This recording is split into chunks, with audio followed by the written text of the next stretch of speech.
Savoir et comprendre les plus récentes nouvelles qui nous touchent. Tout savoir en 24 minutes.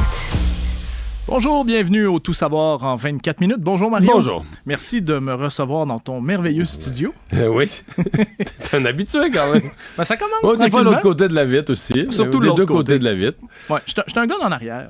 OK. Moins en avant. Écoute, je dois absolument commencer par les funérailles de Jean-Pierre Ferland.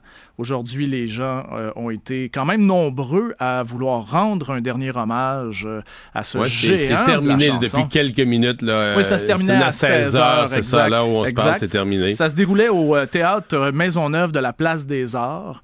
Évidemment. Bon, si je me trompe pas, j'y vais de mémoire, mais si je me trompe pas, c'est lui qui a fait le premier spectacle du théâtre Maisonneuve. Je sais qu'il en a fait beaucoup. Je sais pas s'il a fait le premier, mais je sais que la Place des Arts a été éminemment symbolique pour Jean-Pierre Ferland, qui a été souvent là. Ce matin, ils ont réservé quand même une demi-heure pour certains dignitaires. François Legault et sa conjointe ont ouvert le bal. Ensuite, Valérie Plante était là, le ministre de la Culture, Mathieu Lacombe, d'autres aussi. Mais dès 10h30, là, on a ouvert les portes parce qu'il y avait des gens du public, dit-on, qui attendaient là, dans la halle d'entrée de la Place des Arts depuis quelque chose comme 6h30, 7h quand même. Du matin. Et donc là, les gens ont pu, à partir de 10h30, commencer à défiler, à rendre un hommage à Jean-Pierre Ferland. Aussi, ses enfants étaient là. Son fils, je pense, dans le domaine du cinéma, sa fille dans le domaine de l'enseignement. Et dans les deux cas, c'est une vie là, très, très, très en dehors de toute forme de projecteur. Là. Des gens qui ont eu une vie privée en dehors des projecteurs, mais qui, là, pour le décès de leur père, pour les hommages du public, comme plusieurs autres familles là, allaient accueillir là, les condoléances, étaient là avec Juliane Saumur, la conjointe des 16 dernières années de Jean-Pierre Ferland. Mais ça doit pas toujours être facile non plus à être le fils ou la fille de quelqu'un d'aussi connu que Jean-Pierre Ferland. Puis ça, c'est le bout que les gens saisissent pas bien. Parce que, tu sais, je pense qu'il y a une partie de la population, quand tu écoutes tes commentaires sur des funérailles nationales, il y a des gens qui voient le coût financier de ça, mais comme si c'était un privilège pour la famille. Non, le coût financier, l'État le débourse pour la population. C'est comme le gouvernement porte un jugement que le peuple a le goût, l'impulsion de rendre hommage à un de ses grands. Je pense que peut-être qu'il y a certaines familles qui font exception puis qui aiment l'apparat public, mais dans prenons le cas de Jean-Pierre Ferland, si ses enfants ont fait la vie qu'ils ont fait, sans jamais vouloir apparaître, je pense pas. Pas de raison de changer d'idée. Pas de raison de changer d'idée au moment du décès, qui est un des moments les plus intimes que tu puisses vivre. D'ailleurs, on a su qu'ils ont fait une cérémonie là, intime en fin de semaine à Saint-Norbert, le village là, dans la Naudière où il a passé sa vie. Il y a eu une espèce de funérailles, quelque chose d'un peu plus, entre guillemets, normal et familial. Mais donc, eux, ils acceptent quand même que le jour où Juliane Saumur et les enfants disent à François Legault, oui, c'est correct, je veux dire, eux viennent de s'exposer à dire, OK, nous autres, là, on va se rendre disponible, on va faire ceci, on va faire cela, on va aller là, on va serrer les mains, plein de monde qu'on connaît pas vont se mettre à nous parler, pour le meilleur et pour le pire. Tu sais, des fois, ça peut être des beaux hommages, puis ben, tu sais, c'est quelque chose aussi, là, que si t'es pas toi-même une personnalité publique, si t'as pas cette habitude, là, du contact avec le public, tout à coup, là, tu t'offres un peu en pâture à des gens qui veulent dire des bonnes choses, mais tu sais... Ça prend beaucoup de courage, puis beaucoup de volonté tout est aussi déjà pour dans rester le deuil, là toute puis... la journée et tout ça. Dans Absolument. un moment où, dans le fond, t'as peut-être juste envie de pleurer chez toi. Ou d'être chez vous, c'est ça. Exactement. Mais donc, demain, les funérailles, 11h, je pense que on n'a pas voulu révéler à peu près rien là, jusqu'à maintenant. On dit que demain matin, tôt, je pense, là, il va y avoir un communiqué de presse qui a été mis, un scénario. Mais moi, je m'attends à beaucoup, le point de vue musical. Il a collaboré, Jean-Pierre, avec tellement de monde en duo, en écriture de texte. Ah, tu sais, il y a moyen, je pense, de faire quelque chose qui, sur le plan musical, va être très relevé. Je pense qu'en même temps, on va vouloir rendre hommage à ces textes. Il y en a tellement laissé une cargaison là, de contenu, de matière, de textes qui vont continuer, qui vont lui survivre, là, qui vont être rechantés, qui vont être repris par d'autres voix. Alors, je pense son œuvre va continuer probablement de vivre. C'est magistral là, comme œuvre sur le plan de la qualité, mais aussi sur le plan de la quantité. Pour renchérir sur ce que tu disais sur la file des gens qui étaient là, d'ailleurs, il y a un homme de l'Apocatière, lui, qui a fait le chemin. Il a vu Jean-Pierre Ferland 174 fois. En spectacle. En spectacle. Donc, tu sais, ça démontre un peu tout tout l'amour que les Québécois, les Québécoises portaient à ce grand artiste. Ouais, faut dire que 160 fois, mais c'est sur une longue période. Là. Jean-Pierre Ferland faisait des... Je sais pas quel âge a le monsieur, mais Jean-Pierre Ferland faisait des spectacles, si je ne m'abuse, dans les années 50. Ben, il en faisait encore il n'y a pas si longtemps. Fait que t'as tout un spectre de temps. Là, mais faut vouloir pareil. Oui, faut oui, que non, tu aimes l'artiste. Mais c'est une façon de dire que c'est quand même... Ça nous dit aussi que Jean-Pierre Ferland, c'est toute une carrière dans des styles, tu sais, de la chanson un peu plus, tu sais, on va dire du traditionnel québécoise avec Félix Leclerc et autres, jusqu'à la chanson aux femmes. Il y a eu plusieurs, jusqu'à un moment donné, là, avec Jaune, il était plus, ça brassait, un peu influencé par les Beatles, ce qui se passait ailleurs. Il y a comme plusieurs époques de Jean-Pierre Ferland où tu as pu aller le voir dans des spectacles quand même fort différents. Là. Tu sais, dans des artistes comme ça qui ont une carrière aussi prolifique que ça, un peu moins prolifique, mais quand même marquante, Serge Fiori avait déjà dit de Harmonium, on est la soundtrack de la vie des gens. Et c'est un peu ça, je trouve. Monsieur de 67 ans qui l'a vu 174 fois, des gens de 77 ans, 89 ans, c'est la preuve aussi que ça faisait longtemps qu'il était là, qu'il était très, très, très aimé, très suivi. Ces gens-là ont vécu complètement leur vie avec les chansons de Jean-Pierre 1976, là, le show sur le Mont-Royal, puis au moment de la montée du nationalisme au Québec, 1976, c'est pas hier, ça fait presque 50 ans. Est-ce que c'était 5 x 1, ça? Ben, il y en a eu plusieurs. Il y a eu le petit show, il y a eu 5 x 1, il y a eu le show sur le Mont-Royal, vraiment de l'année, je pense, en 1976. 74, 75, 76, il y en a eu. Mais, je veux dire, ça fait 50 ans. À ce moment-là, Ferland était déjà une superstar, là, attirait les foules. T'sais, ça, c'est il y a 50 ans. Actualité. Extrêmement injuste, je dirais très injuste, corrompu. Quoi d'autre? Parce que là, truqué. Digne d'un État fasciste. Digne d'un État fasciste, on dirait qu'on a lu le même texte. Non, mais ce sont les propos de M. Trump. Absolument, que tout le monde attendait, je pense, après le verdict historique d'hier. Je te rappelle, 34 chefs d'accusation dans cette affaire-là de Stormy Daniels, coupables sur toute la ligne, ne l'oublions pas, dans un tribunal de New York, avec 12 jurés de New York également. C'est le seul petit point dans son histoire de complot là, qui accroche. Là. C'est-à-dire que Biden aurait tout organisé ça. Bon, tu sais, c'est un tribunal de l'État. Biden n'a aucune juridiction là-dessus, mais tu dis, les jurés, là, c'est quand même 12 hommes et femmes choisis dans le public après un tirage au sort, choisis dans une masse beaucoup plus nombreuse où ses propres avocats ont pu en éliminer. Tu sais, je veux dire, ses propres avocats ont participé au tri, à la sélection, à dire, bon, mais ça, tel profil, telle personne, on veut pas ça là. Ils ont... Ça, c'est dans... Je trouve que dans toute son histoire, c'est le petit bout qui dit, ouais, OK, mais les 12 jurys, eux, ils sont pas mêlés à rien, ils sont pas dans le complot, ils sont pas achetés. Tes propres avocats les ont laissés passer. Là, mais oublie pas comment ça s'est passé au tout début. Il y avait à peu près autour de 90 personnes qui avaient été appelées pour ce procès-là comme jurés potentiels. La première journée, 0 nommé. Les avocats de Trump, on le sait, hein, Trump, ils ont tout bloqué. Ils les ont tous bloqués. Hein. L'idée, c'était de gagner du temps. Donc, c'est la deuxième journée que là, le juge Merchant, ouais, c'est ça, qui a commencé à dire, bon là, on peut pas tous les refuser. On peut pas tous les refuser. Mais quand même, ils les ont acceptés, ceux-là. Sur le lot, là, parce que le lendemain, en tout cas, au total, je sais plus combien de centaines ont été vus, il y en a retenu 12. Mm-hmm. Fait que, tu dis, OK, ces 12-là que tes propres avocats ont acceptés, pourquoi eux autres, ils seraient dans le complot organisé par des forces occultes avec Joe Biden? Tu sais, toi et moi, on a suivi l'épopée Trump depuis 2015 à sa descente dans l'escalier et tout ça, sa présidence et tout. Est-ce que ça te surprend vraiment qu'il y ait un narratif différent? Oublie pas Conway, son ancienne porte-parole à la Maison-Blanche, Kellyanne Conway, qui disait alternative facts. Des faits alternatifs? Ouais.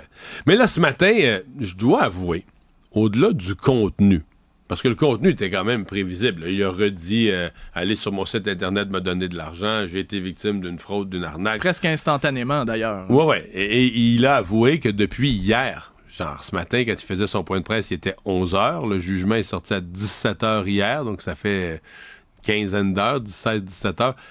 Il était déjà rentré 39 millions de dollars américains. Et on dit que ça aurait pu être plus, que pendant quelques minutes hier soir, le site Internet, il y avait trop de donateurs pour la capacité informatique du site. Le site a planté. Donc, pendant un certain temps, ça fonctionnait même plus. Donc, 39 millions, c'est fou. Mais j'allais dire, je dois avouer, puis je pense que ça faisait un bout de temps, moi. Tu sais, la dernière campagne électorale, mais là, on le présentait tous les matins aux nouvelles, là, son petit point de presse du jour. On le présentait quelques minutes, puis ça faisait longtemps que j'avais pas écouté un long discours de Trump, là, une demi-heure et plus. Là.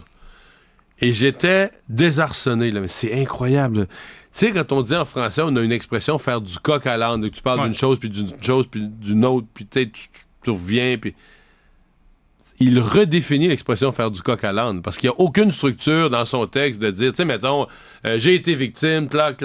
Non, il parle du procès, il revient, les États-Unis sont corrompus, le Venezuela, les asiles psychiatriques, la frontière, Biden, le procès, le procureur Bragg. Écoute, ça va, ça revient. C'est comme au fur et à mesure qu'il pense à des choses, là, ça défile, là. Dirais-tu qu'on est loin du person, man, woman, camera, TV? Non, mais ce que je veux dire, c'est que c'est... Il n'y a aucun fil conducteur quand tu parles. C'est mêlé rare, là. Bon, après ça, tu peux être d'accord ou pas d'accord. Son narratif est assez simple, tu sais. Mais en fait, c'est pas écoutable, là. Parce qu'à un moment donné, toi-même, t'es distrait 2 secondes. Puis à un moment donné, tu te dis... À un moment donné, moi, je suis revenu... Pourquoi il parle du Venezuela? Pourquoi est-ce qu'on parle du Venezuela? Puis là, tu leur fais... il parle du Venezuela parce qu'il est arrivé par ce chemin-là. Mais c'est du décousu assez solide. Le Venezuela, Hugo Chavez, qui ont fait supposément les machines dominiennes, qui ont supposément volé l'élection de 2020. Non, mais là, il est rendu qu'il dit que les pays comme le Venezuela, d'autres pays d'Amérique latine, vident leurs prisons et leurs asiles psychiatriques pour envoyer tout ce monde-là aux États-Unis. Puis ça, moi, je suis le premier à reconnaître qu'il y a un problème à la frontière américaine, puis que ça intéresse les Américains, mais il n'y a pas... Écoute, les journalistes qui ont posé la question, même à l'équipe de Trump, vous avez quoi comme preuve? Vous avez vu quoi comme asile psychiatrique qui aurait été vidé? En gros, de quoi tu parles? Puis il n'y a pas de... Il n'y a pas de telle démonstration de fait, là. Ben, je pourrais peut-être t'ajouter, oublie pas, je crois que c'était la 2e année de sa présidence, où est-ce qu'il a pris tous les enfants qui étaient à la frontière, il les a envoyés dans des cages, et il a perdu tous les documents. Donc, il y a des enfants, encore aujourd'hui, qui sont pas en mesure de retrouver leurs parents biologiques. Parce qu'on a perdu les identifications de ces gens-là. Je sais pas, mais dans les asiles, je suis pas mal sûr qu'il n'y a pas tant d'enfants que ça, puis de parents. Ben, à suivre, mais là, pour l'instant, la prochaine chose, je pense qu'on va attendre, là, peut-être prendre une semaine avant c'est des sondages qui soient faits, là. Moi, je dirais, là, mettons, il faudrait commencer à sonder, là, peut-être lundi matin. Là. C'est-à-dire que laisser la décision, les journaux, les analyses sur la décision, passer la fin de semaine, parce qu'en fin de semaine, les gens dans les familles, là, ça jase des nouvelles. Puis là, mettons, faire un sondage de lundi, mardi sur 48 heures, dire, OK, ouais. Et là, voir, est-ce que Donald Trump a perdu des appuis, maintenu ses appuis, ou peut-être même, qui sait, gagné des appuis, mais qu'est-ce que le verdict de dire, OK, c'est un criminel condamné, là, qu'est-ce que ça aura eu sur l'opinion publique? Savoir et comprendre, tout savoir en 24 minutes. Un dossier de Sarah Maud Lefebvre du journal qui m'a vraiment interpellé. Il y a au Québec, au Canada, des Canadiens qui ont peur pour leur sécurité par rapport à des agents de leur pays d'origine. Donc ça veut dire que ces gens-là vivent ici, se sentent ou se savent espionnés par des puissances étrangères, en l'occurrence ici dans l'exemple la Chine, et donc se sentent obligés de se censurer eux-mêmes pour pas que leur famille ait des représailles dans leur pays parce d'origine. Que ça, c'est l'affaire. On pourrait être tenté de dire, ouais, mais là, eux, ils s'en foutent. Là, ils vivent ici. La police chinoise peut pas venir les interpeller à Montréal ou ça arrive sud. Mais c'est leur famille en Chine exact. La pression vient de là. Exactement. Puis moi, ça m'a un petit peu... mais c'est ce qu'on craignait. Tous les dossiers d'ingérence étrangère, c'est ce qu'on craignait. que des gens se fassent mettre même de la pression pour leur vote, là, ou leur participation politique.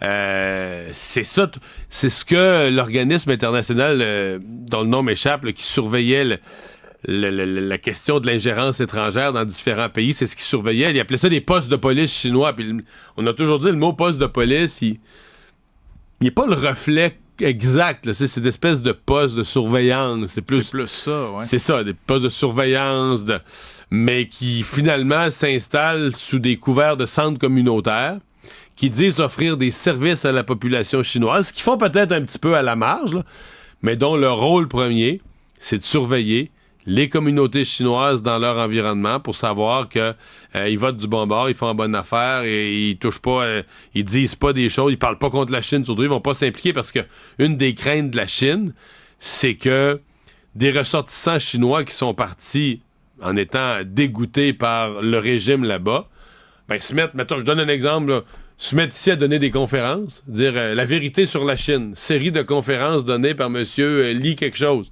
Non, la Chine, pas de ça, là. Pourtant, ça pourrait être intéressant, là, nous aider, nous, à comprendre. Ben oui, avoir une vue de l'intérieur. De ce qui se passe dans le régime communiste. Effectivement. Mais bon. Mais ça, c'est non, là.